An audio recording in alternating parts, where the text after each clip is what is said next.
এরকম একটি ফ্যাসিস্টকে বিদায় করার জন্য আমাদের প্রায় ২,০০০ অধিক ছাত্র জনতাকে জীবন দিতে হয়েছে।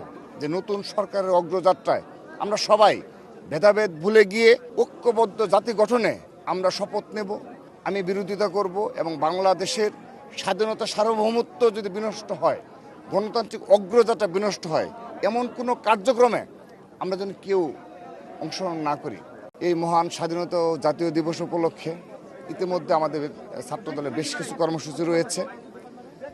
তার মাঝে সবচেয়ে বড় যে বিষয়টি হলো সেটি হলো যে জাতীয় জীবনের যে আকাঙ্ক্ষা ছিল, এই মহান মুক্তিযুদ্ধ, মহান স্বাধীনতার যে আকাঙ্ক্ষা ছিল, সেই আকাঙ্ক্ষা সত্যিকার অর্থে এত বছর পরেও আমাদের পূরণ হয়নি বলে আমরা মনে করছি।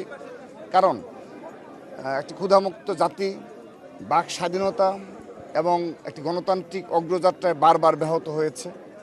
এবং আমরা সর্বশেষ যে জুলাই আগস্ট গণ অভ্যুত্থান, এরকম একটি ফ্যাসিস্টকে বিদায় করার জন্য আমাদের প্রায় ২,০০০ অধিক ছাত্র জনতাকে জীবন দিতে হয়েছে। তারপরও আমরা পরিপূর্ণ যে স্বাধীনতা, সেগুলো কিন্তু আমরা লাভ করতে পারিনি। নতুন নতুন বাস্তবতা, নতুন নতুন সংকট এদেশে উদ্ভব হচ্ছে।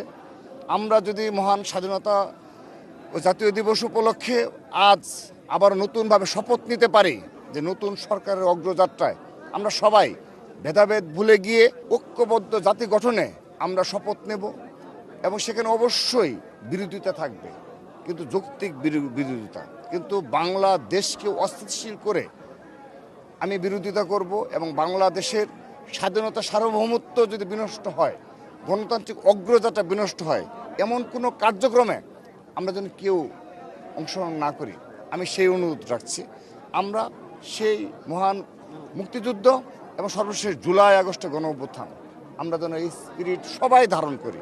কারণ এখন ফ্যাসিস্ট নেই, তাহলে আমরা কেন আমরা একসুরে জাতি গঠনে ঐক্যবদ্ধ হতে পারবো না? অবশ্যই যৌক্তিক বিরোধিতা থাকবে, এটি আজকের দিনে আমরা আশা রাখছি। এবং সেই সাথে আমি বীর শহীদদের শ্রদ্ধা ভরে স্মরণ করছি। তাদের আত্মত্যাগের বিনিময়ে আমরা এই বাংলাদেশ পেয়েছি এবং তাদের অবদান কখনো আমরা ভুলে যাব না। যুগে যুগে শত বছরেও আমরা এভাবেই তাদেরকে স্মরণ করে যাব। এবং কিন্তু একটি বিষয়, পরিতাপের বিষয় হলো ইতিহাস বিকৃতি। যেমন আমরা সর্বশেষ যে লক্ষ্য করছি যে আজও সম্ভবত একটি বিশেষ রাজনৈতিক দল যারা 1971 সালে যাদের ভূমিকা, বিতর্কিত ভূমিকা অবতীর্ণ হয়েছিল, তারা আজ মহান স্বাধীনতা জাতীয় দিবস উপলক্ষে এই স্মৃতিসৌধে পুষ্পস্তবক অর্পণ করেছে। কিন্তু তারা সেখানেও স্লোগান দিয়েছে এবং তাদের মতো করে বক্তব্য রেখেছে। কিন্তু তাদের কিছু 25শে মার্চ সেই কালো রাত নিয়ে কিন্তু অনুশোচনা নেই।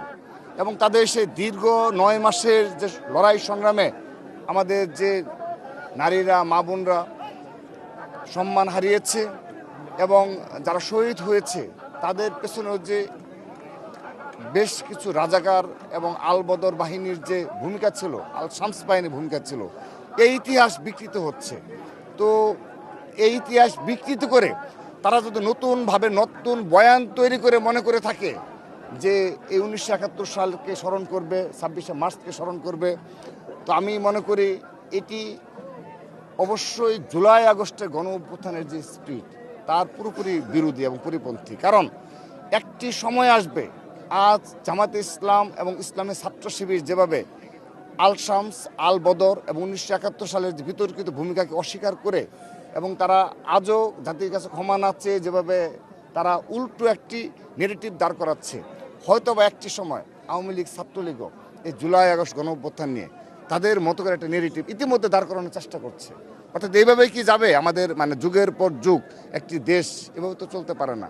সেজন্য আমি তাদের প্রতি অনুরোধ রাখবো, তারা যেন ইতিহাসের যে দায় রয়েছে তারা সেটি স্বীকার করে নেয়, সত্য স্বীকার করে তারপর তারা রাজনীতি করে, কোনো সমস্যা নেই।